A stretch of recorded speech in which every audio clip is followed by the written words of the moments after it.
a quick couple seconds, a quick minute for people to sign in. Just waiting for a couple of people to sign on before we get started here.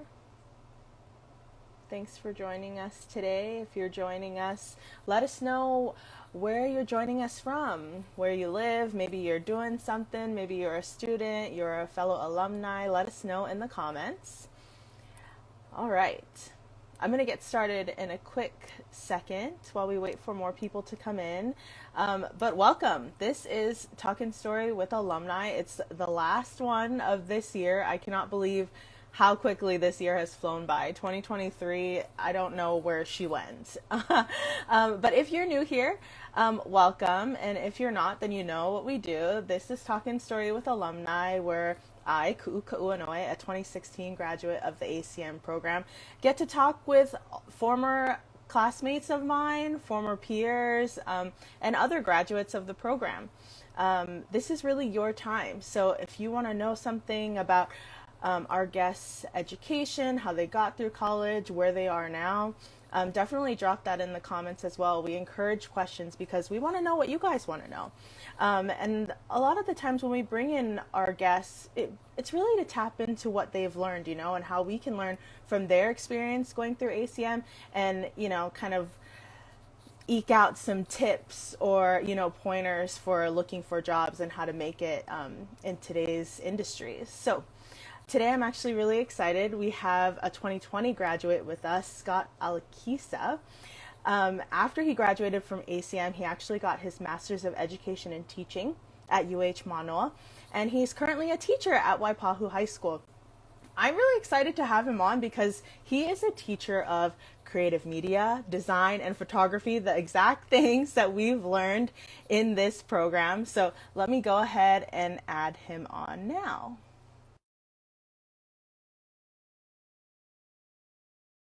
Everyone's rushing. It's November. Finals week is coming up. So let us know how it's going for you and if you're excited, if you're ready for the holidays. There you are. Hi. An easy sign in. Perfect. I know. Yeah. Thank you so much for joining us today, Scott. How are you?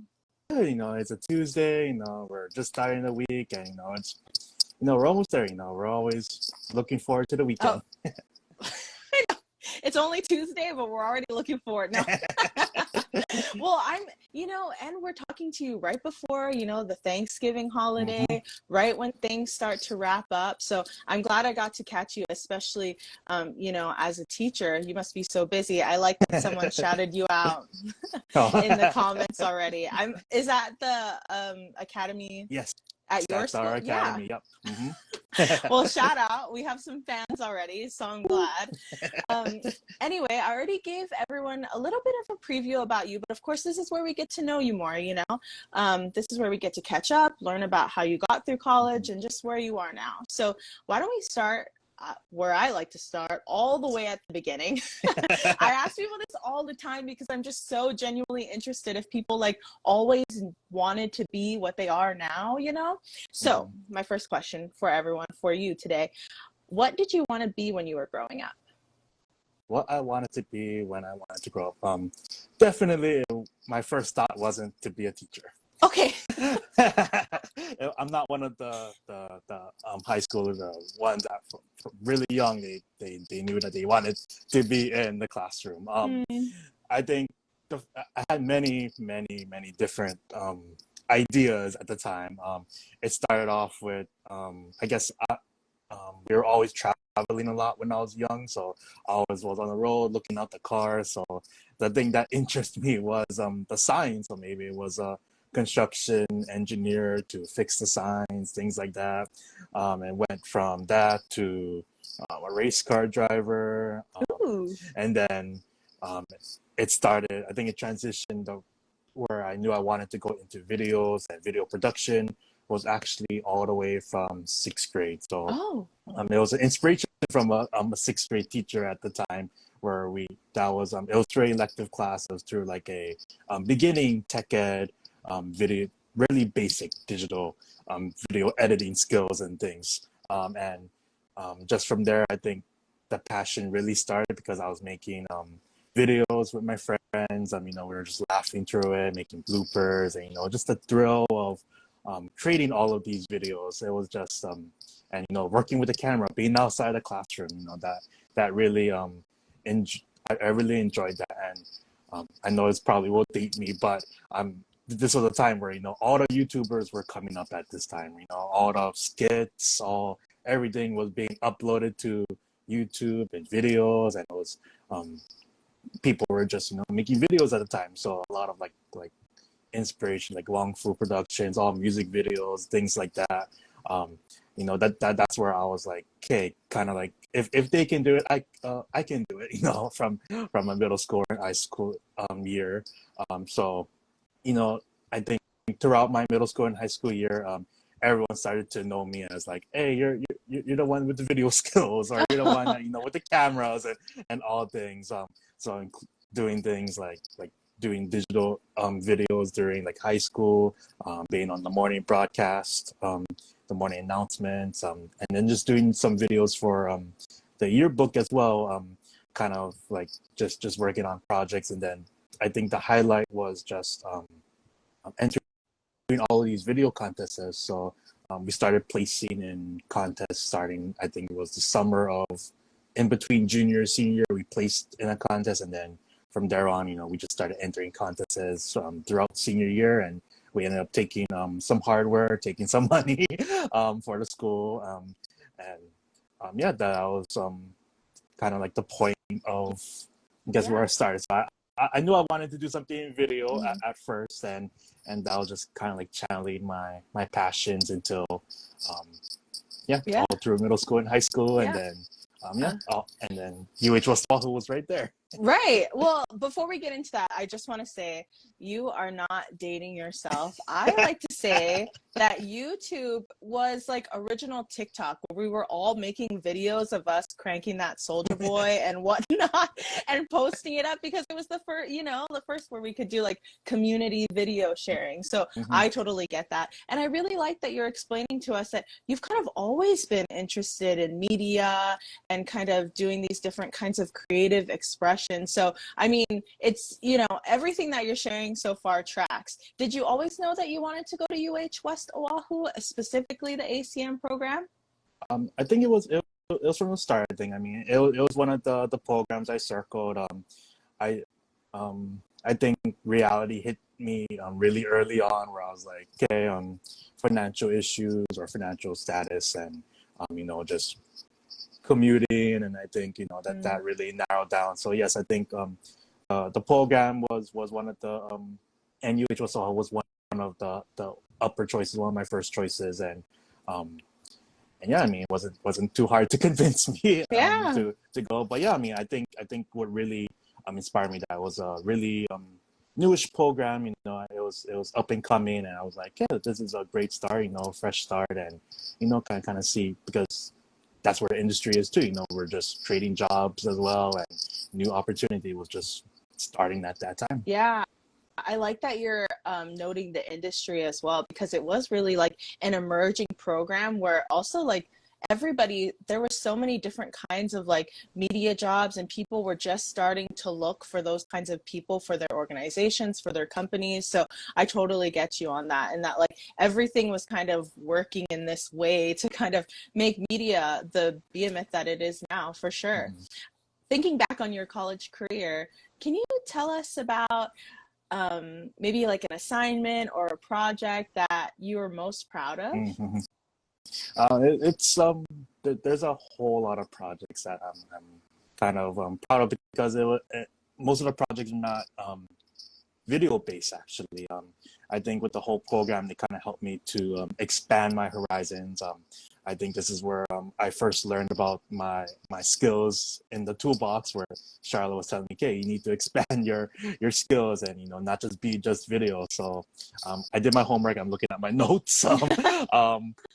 I think that some of the things that did stand out was actually some design projects. So that was through classes that Scott Alquisa taught. So I think that was like CM 250, no, not 251, CM 350 and 351. So those are like some of the innovative advertising classes, I think. So, and then I think the one I'm really proud of was actually through an animation class. It was CM 251. It was just the basics of starting or learning how to use After Effects, which I had like no knowledge, no skills. So I was like, to produce something that I was like, wow, I kept watching it for like days. And I like keep replaying it over and over, and I'm just like, just so proud of it. So yeah.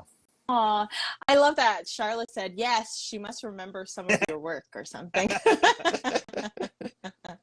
And before I come in with my next question, I just want to encourage, if people have questions, for you as you're telling us this story, your story, really, don't forget to drop them in the comments. But I mean, I like what you're saying about, you kind of like this classes that like took you out of your bubble a little bit and kind of, like Charlotte said, really expanded your skill set. Because I think a lot of the times we like love this certain medium, but you also learn more about yourself and what you can do when you try different mediums. Yeah, I was able to expand. I mean, I wouldn't have imagined myself taking a class on iOS mobile development, and I was like, and I was able to like learn how to just simply code and make the button work and do things like that. So I'm pretty grateful that what UH West Oahu and our program, our academy, has provided those opportunities and allowed me to expand and give me all those different tool sets. Even though I'm not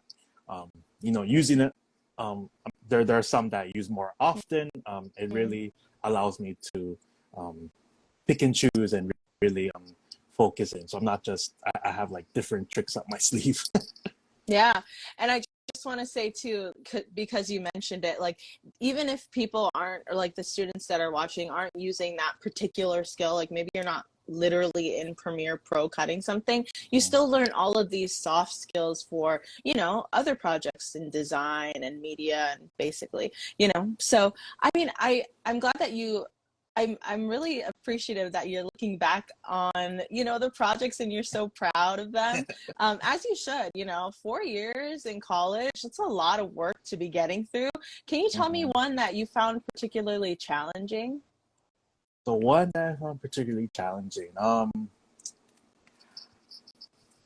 besides the capstone, it was actually if you want to say the capstone, it is that season. It is that season. Yep. It's actually one of the assignments in Charlotte's class. It was the Tell us. It was I think it was one of the required classes that we had to take. It was one of the things. I think it was just hard for me to grasp at the time because it was I think I didn't have the understanding. It was I think we had to make this coffee cup sleeve. I think we were designing something. It was something on the topic of labor unions, and at the time I was like, I don't know what this is, and but so I think it was just a knowledge thing, I think. But I mean, I got through it, and it was pretty fun to kind of just walk through all the different stages of like, okay, it's not just a one-time thing where you like, okay, design it and you go off. There's like multiple things that I had to do in order to get to the final product, whether it was doing the research and doing multiple research, coming up with a design, getting the feedback and going back and forth. And then that was kind of like the tedious thing where it's like, that was me kind of learning and being like, okay, it's not, can't just be like, okay, turn it in and good to go, right? It's like, I have to make sure it works. I have to make sure it's, I can use it, or it's getting the message across to the audience that I wanted to get to. But yeah, I think that one was challenging at the time besides the capstone. Yeah. No, I totally. Is it design in public spaces? That's what Charlotte said. Probably. I mean, I think that's such a valuable lesson, especially for, when you're trying to start in a new job or in a new field, like you have to understand the processes, and even for design, right? When you're given a brief with very little information, you don't know, what your client or, you know, that department is asking for. Totally relatable, but not, you know, it's a challenge worth taking because that's like you know, the more you do it, the more you get used to it, and better to be used to it before you get into a new job and you're completely just like, you know, into something completely new. Charlotte said she doesn't want to scare them. Now I'm really interested to know what your capstone was, and maybe so we don't scare them, right? Because I know it's coming up. Why don't you tell us about your capstone and give us some tips for all of our seniors who may be watching who are going through it right now? Okay, yeah. So my capstone was a vlog series. So I was doing a video series that was about the topic was on if we're relying too much on our cell phones, or if our smartphones are making us smart. So in the vlog, I made a challenge for myself where, okay, I wasn't going to use my phone for a specific week, and basically kind of document myself going through the week and giving myself things or strikes when I used it, either unintentionally or intentionally by accident. And I was that through that learning process, I was kind of learning like, hey, yeah, I do rely a lot on our phones, or we do rely a lot on our phones these days. You know, it becomes just everything all in one in our pockets, basically. And that video kind of just I learned different, you know, kind of like I was able to practice different video editing skills, and able to kind of try to use try to get the message across, and just you know, just practicing all those editing skills. And I think throughout the process, looking back on it, I think the one thing, if I were to take anything away from it, to if I were to do it all over again, is to always just always talk to Charlotte. I mean, it's always, I mean, I take it's really funny because it was this capstone happened during the it was interrupted during COVID, so we've had to take a huge pivot. You know, we had to completely throw everything out, not throw everything out the window, but, you know, pivot and make sure that, you know, we're still on track to do things. And I think just making sure that, you know, you're always communicating with the teacher, because when the time to publish our things came out, I think they published a blurb about us on social media, and, you know, announcing, doing the countdown for the to the capstone presentation. And the thing that I think was said to me, that I was one of the quieter students, or I had a quiet demeanor, I think. And I was like, and I shared it with all my friends, and, you know, they all laughed, because, you know, they all know, like, you know, I'm pretty talkative when I'm talkative. And, you know, I think you know, I can be loud when I want to. I think I was just a quiet student at the time, and, you know, I was pretty timid. I'll admit to that. And, you know, I was, you know, I would be, you know, intimidated at something, like, oh, I don't know if I want to ask this question, or you know, bring this up. Does it sound like a good thing to ask? Will affect my project or something? But I mean, it's better to really just, you know, just put it out there. You know, it's good to get that feedback as soon as possible, so that, you know, you're not just second guessing yourself, and you're not just you know, lost in your project. So I mean, I think just really having that good communication with your professors, with your teachers, and just you know, communicating whenever you need that help, need that assistance, and, you know, it will just make your life so much better. I mean, even though I did go through some of that as a student, that's the same thing I preach as a teacher now. So Yeah. What a full circle moment. I do want to get into what it's like to be a teacher now, but just want to circle on some things that you said. Thank you for plugging Charla. Most, if not all, of everyone who's ever been on this gives a shout out to Charla. Because it's so true, you know, keeping them in the loop will help keep you accountable also, you know, and it's such a big project that, like, it can get really unwieldy. So you kind of need that alignment, you know, that check throughout. Can I ask you, what was one of, you know, outside of like this challenging assignment and just the program, what was something that was really challenging for you about college in general? You know, I think the one thing that was kind of challenging. I think that's a pretty question. That's a pretty big question. Have to think about that one. But I think it's really finding your true connections. I think throughout throughout college. I think 'cause I think when I first started, we were all just thrown into whatever batch and whatever assignments or classes that we signed up for. I don't think it was until my junior year of college where I started to like, hey, you're in the program, right? Okay, we're all taking the same classes now and we're all collaborating. So I think the challenging was, I wish I found that group sooner. I think because I think the first 2 years I spent it as just finding my way and taking the electives, taking the courses that I need to take, and just finding all of these people that I now can call on and use all these different skills. I mean, even though I do call the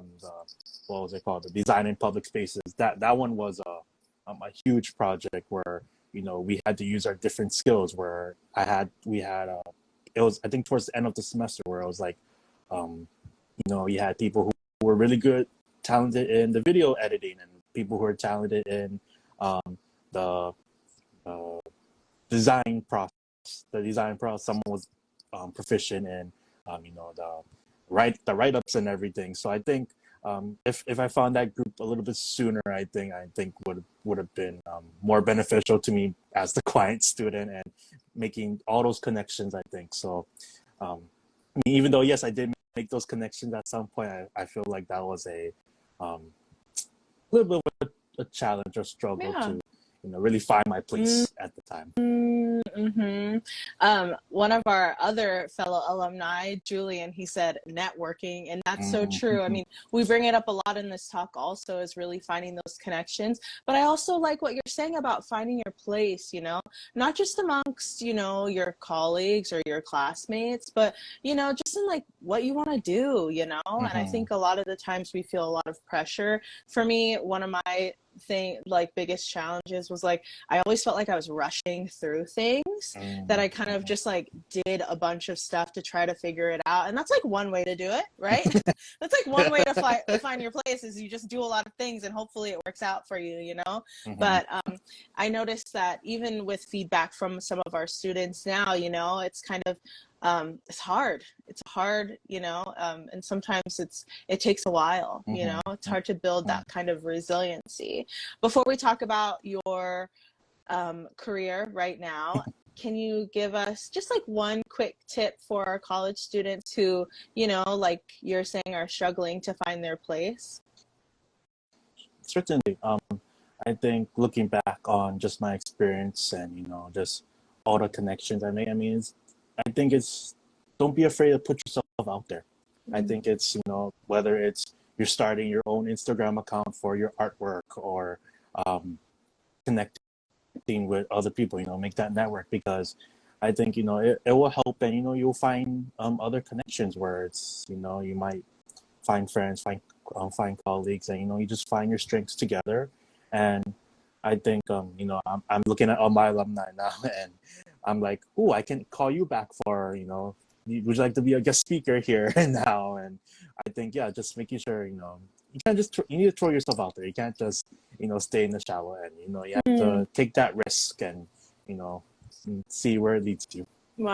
Wow, I like that, gotta throw yourself out there. And I like your suggestion about making like a profile, for your work. I mean, that's just like the starter of a portfolio, so definitely. So pivoting, right? And then I want to pivot because we want to talk about your pivot. You mentioned that, well, to me, sorry, you graduated at 2020. Of course, everybody knows what that was like, and trying to find work during the pandemic and trying to figure out, like, man, what can I do? Tell us about, okay, and also let's just shout you out for getting a master's, because you said 4 years of school, not enough. Yeah. Tell us why you decided to go and get your master's in teaching specifically. So, kind of backtracking a little bit. I was always, I guess, always working with youth at the time, whether it was a church group or whether it was in school, in a school setting, or if it was through Boy Scouts. I'll always be around as like a leader in a way, or always in that leadership role. And it wasn't until like, I think during, as a student at West Oahu, I was also a part-time tutor at Kapolei Middle School, and I was in that setting setting, being an avid tutor, encouraging them, giving them, West Oahu free plugs, and like, hey, you can go over there.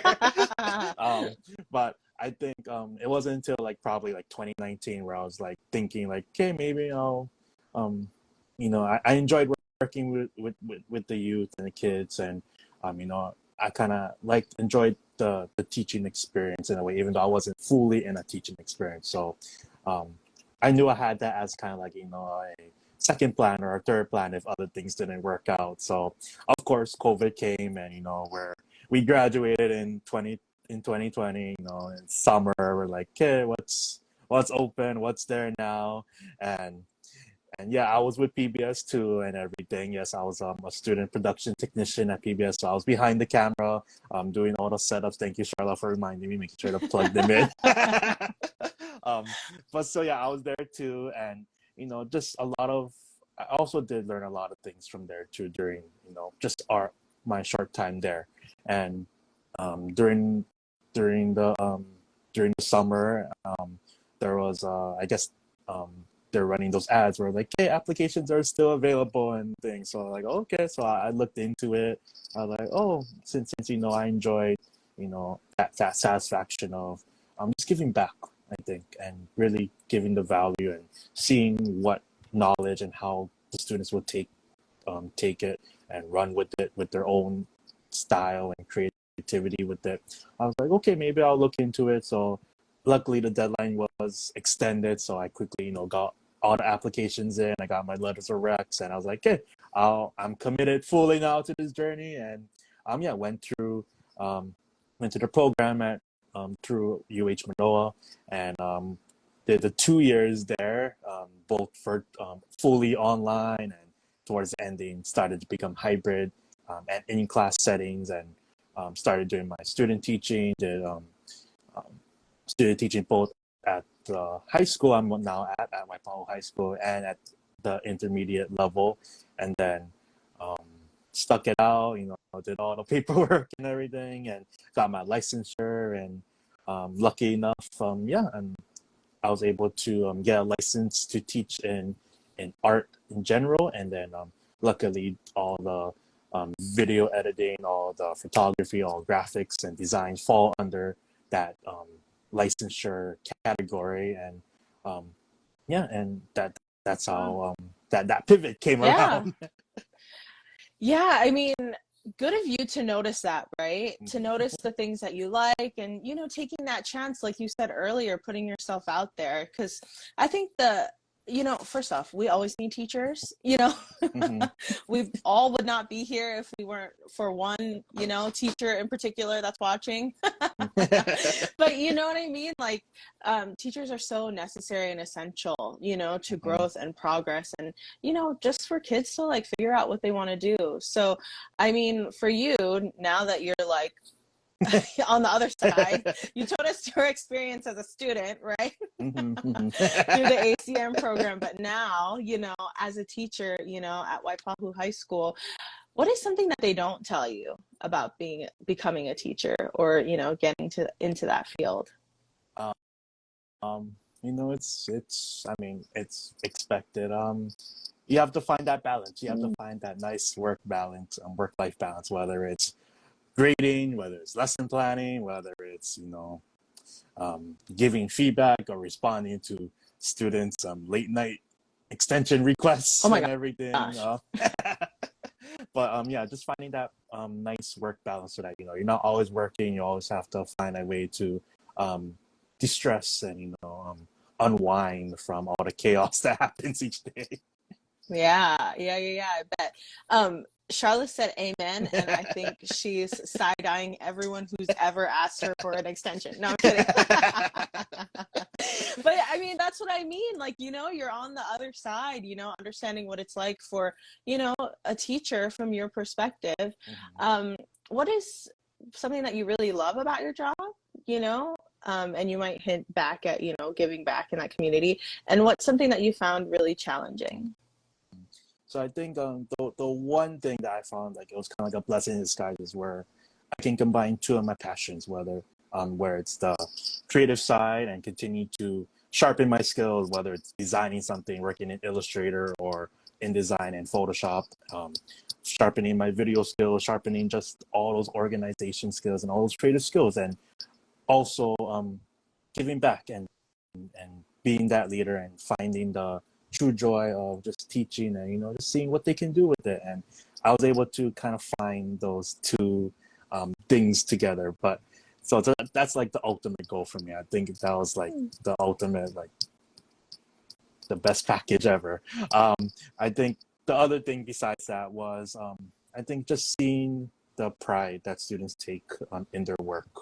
Because, you know, it's the art classes, you know, they're something really different. It's different from math. It's different from language arts. It's different from science. This is these are the electives, the courses where, you know, it's not, I mean, there is writing, there is some things, but it's something where students can express their imagination, express their feelings. And it's kind of like that joy of like, you know, something that they can create and be proud of, something that they can see out in the real world and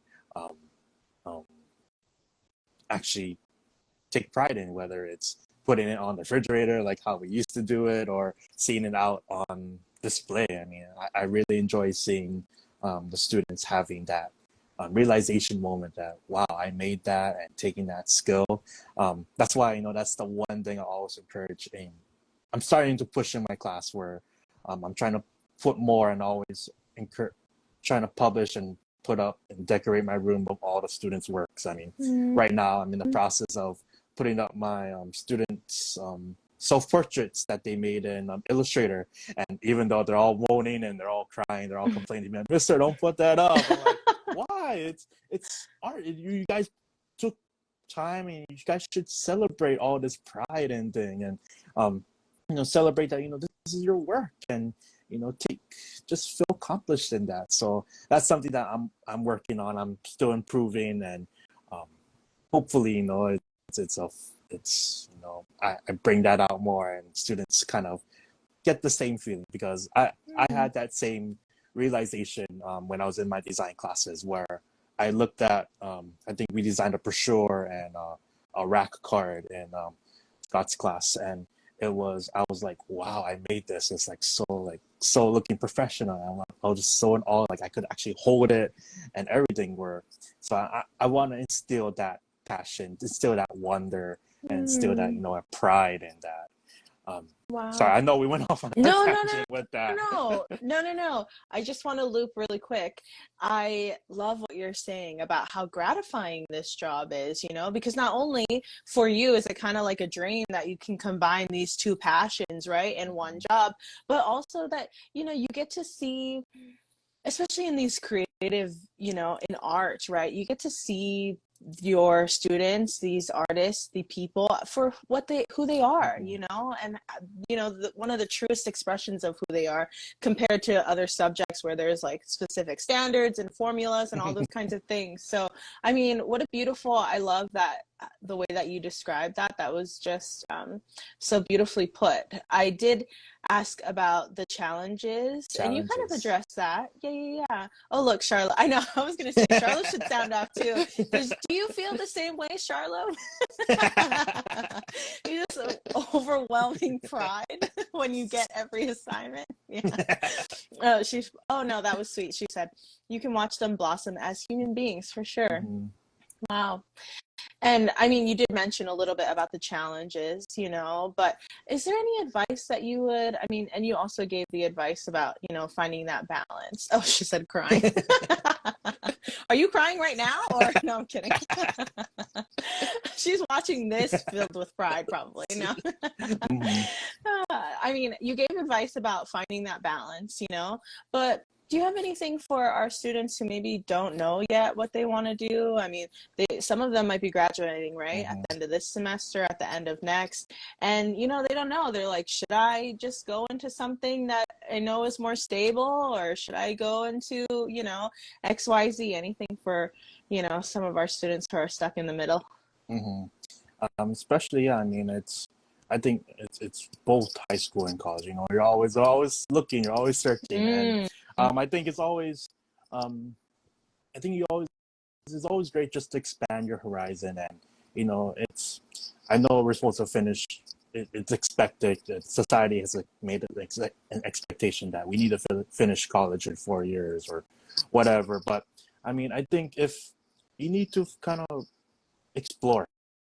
I mhm. think it's always you need to explore, and if it takes long, it takes long. I mean, if it takes short, then it takes short. Then, but I think you always need to put yourself in all those different positions, whether it's putting yourself out of your comfort zone, especially Yeah, because I'm just looking back at just my time as a student at West Oahu. I mean, I would never imagine I would take an animation class. I right. would all these design classes and all social media and music classes, and now that I have completed it and have went through everything, it's just I can happily say that they're all now toolboxes or tools in my toolboxes that I can just pull on, call on, and anything, um, and think so. I mean, um, you just need to explore things. I know it's a process; it takes a while. That's just something you have to accept sometimes, and Mm. um, you just have to explore. Wow. You've been so wise throughout this whole thing, Scott. I feel like I'm one of your students. Like, yeah, I'm going through a pivotal time in my life. But I mean, I love this correlation that we've been talking about in that, like, going into college and, starting a program and kind of that's a huge transition. But now you work with, kids who are transitioning into college and getting to Mm-hmm. see them, from before, and from before that, obviously life-changing experience at this other life-changing experience. Mm-hmm. I'm so glad you shared with us a lot of what's been gratifying for you in this job. But I wonder what's next. Where do you see yourself? Where is Scott 5 to 10 years from now? Hopefully still teaching. I mean, hopefully I'm a better teacher.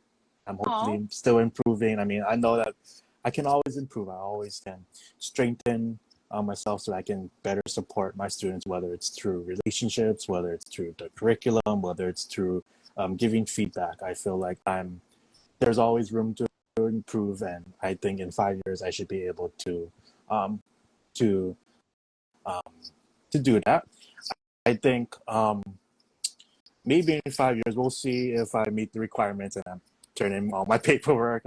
We'll see if um, become a lecturer, whether it's for the early college, ah, yes, the early college programs, whether it's for any of the classes that they need. So we'll see. But hopefully, I'm still at Waipahu and still in the teaching field. But yes, I do just want to continue to improve as a teacher and continue to grow and continue to learn from all the experiences so that I can be the best and just give back and support my students. wow. I mean, I only have a couple more questions. So if anyone else wants to jump in with anything, please drop it in the comments.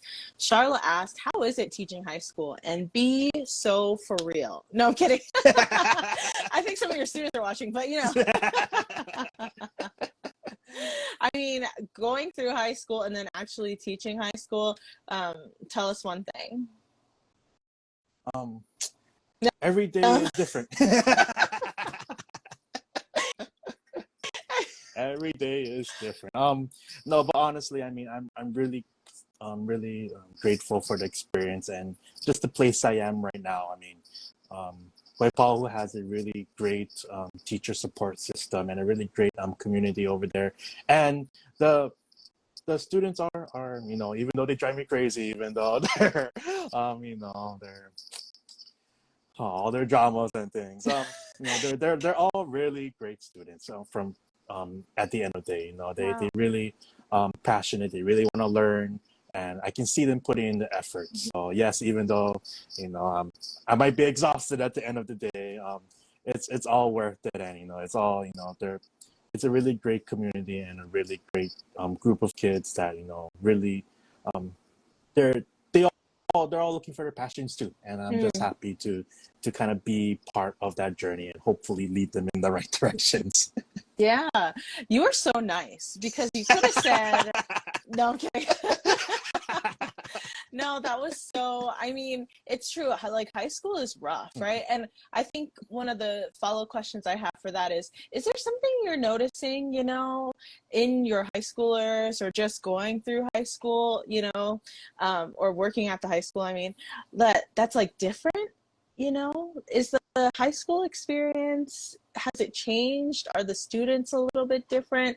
Are they looking at, different options as far as like what they want to be when they grow up? I have a sister who's in she's a sophomore, and she really wants to go into like conservation or that kind of work.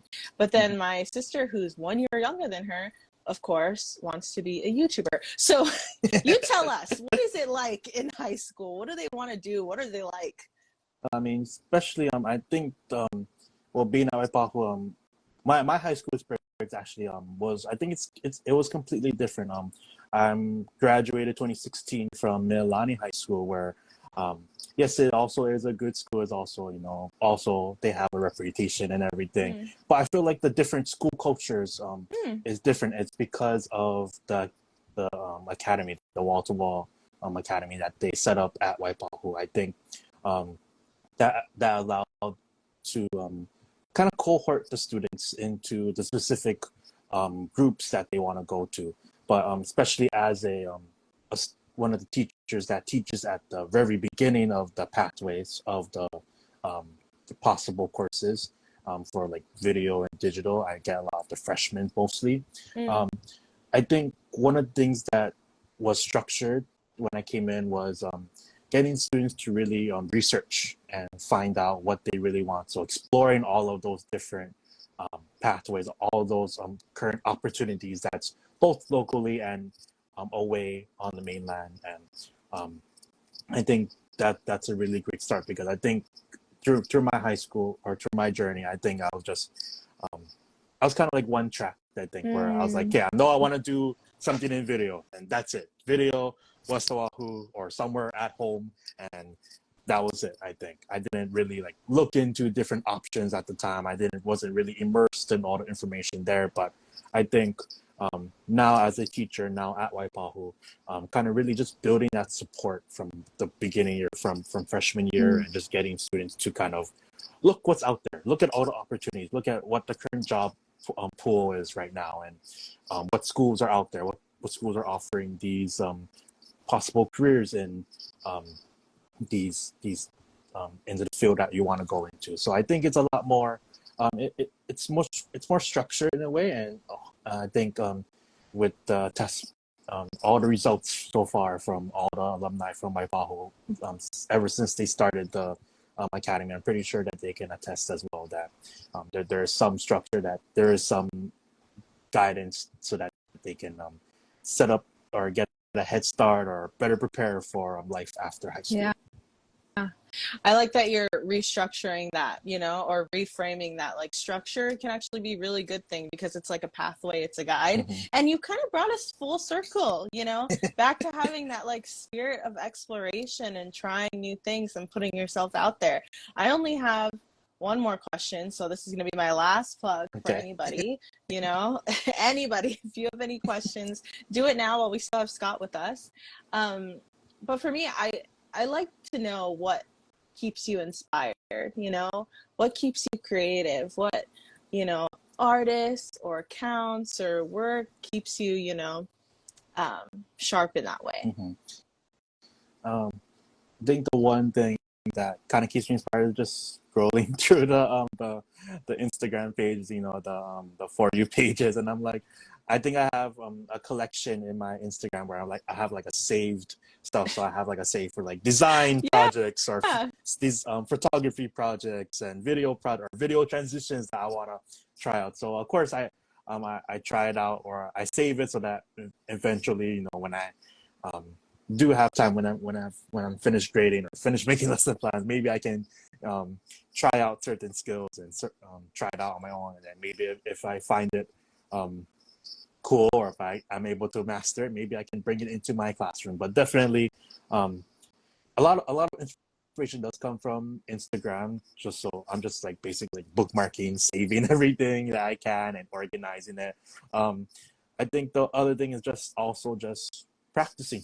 You know, I think just a couple weeks ago, I was serving with on a retreat program thing, and they asked me to do the slideshow, and I was like, okay, I'll practice my skills. So I was going to Premiere, just making sure I knew how to do things, and just resharpening and be like, hey, that's how I do it, and importing, exporting, and just finding out all the new technology, the new skills that they keep innovating in Adobe too, right? I mean, you have to make sure that you're on top of those things that you know, you're ready to teach it and you're ready to bring it into the classroom if it's the curriculum. Yeah. I was just going to say that's also something that's really helpful about being a teacher of this medium. You have to constantly be up on those things so that you can show the high schoolers how to do it. Yep. So it just sounds like benefits, you know. I mean, I'm so grateful that we had you on. It was so nice just to hear your encouraging words. I feel really inspired, you know, by just, you know, how nicely and how warmly you've been, you know, during this talk. If anyone has any other questions or wants to reach out to Scott, I mean, this is his teacher account, right? Yes. So you can follow him there. You can leave them in the comments and we can check them after. But I mean, thank you so much, Scott, for joining us. And thank you everyone who watched and, you know, sat along this chat with us. I do have to plug, and I know I brought it up already, that senior capstone presentations are coming up December 1st. For everyone who's doing them, good luck. You are so close. You're almost there. Yeah, woo. Christmas is literally like a month. Push. Right. Yeah, final push. Exactly. So good luck to all of our students and anyone who's not, you know, it's not your turn yet to go up and do those. Go support your fellow classmates, you know, see what they're doing, get the, you know, gist of what the process is, and hopefully glean some tips and, you know, see how they do while they're presenting, because you'll learn from that and prepare yourself for when it's your turn. So anyway, that's my plug for that. Don't forget, if you're not already following the ACM account, please do that. They post such, I don't know, I've been loving the content that has been coming out. I know I've actually like saved one of the videos because I thought it was so funny. But don't forget to follow them, because not only do they post like really funny content like the rapid fire questions, I think they're hilarious, but also just like information about the program, important dates coming up. We will see everybody in 2024. Can you believe it? If you have suggestions about who we should have on next, or even the format, you know, if you guys want to jump in on these interviews, if you think we should do it on a different platform, let us know. But other than that, thank you so much, Scott, for sharing all of your wisdom. And, you know, I wish everyone a happy, you know, holiday season. And we'll see you in the new year. Thanks, Scott. Thank you. Thank you for the opportunity. Thanks. Bye. Okay.